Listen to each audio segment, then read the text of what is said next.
અને આપણા સમાજને ગૌરવ દેવા જેવી વાત છે મિત્રો. આનાથી સમાજને આર્થિક ખૂબ ફાયદો થયો છે. આપણે ઘણું બધું હજુ બીજા સમાજ પાસેથી શીખવાનું છે.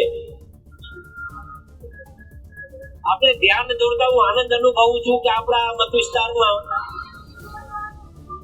આ રામપરા સમૂહ લગ્ન થાય છે, આહિર સમાજના પોવાયા થાય છે, ભેરાઈ થાય છે, દરેક ગામડાઓના સમૂહ લગ્ન આહિર સમાજના પણ થાય છે. બાપુ પણ મને કઈક નવું જાણવા મળ્યું.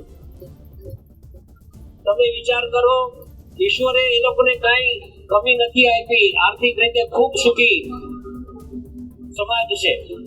છતાં પણ એ સમાજના આગેવાનોના દીકરા હોય કે દીકરીઓ હોય એ બધાને કમ્પલસરી સમૂહ લગ્નમાં પરણાવવા એવો એક બંધારણ એ લોકોએ નક્કી કર્યું છે. મિત્રો, આ કોઈ નાની મોટી વાત નથી.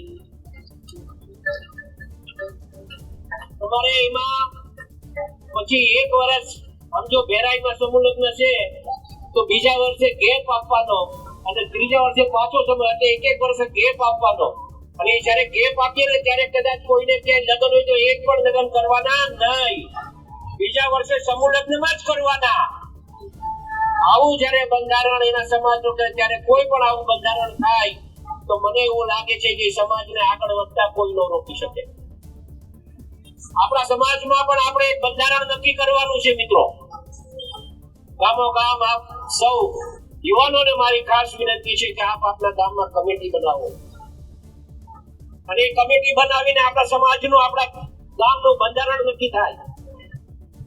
અને એ બંધારણમાં આપણે એવા નિયમો બનાવીએ કે આપણા સમાજને આર્થિક રીતે આગળ આવે એવા બંધારણો બનાવવા જોઈએ, જેના કારણે આપણો સમાજ અને આપણા સમાજમાં સૌથી મોટી કઈક ખોટ હોય, આપણે કઈક ખાટલી ખોટ હોય તો આર્થિક રીતે આપણો સમાજ ખૂબ પાછળ છે મિત્રો.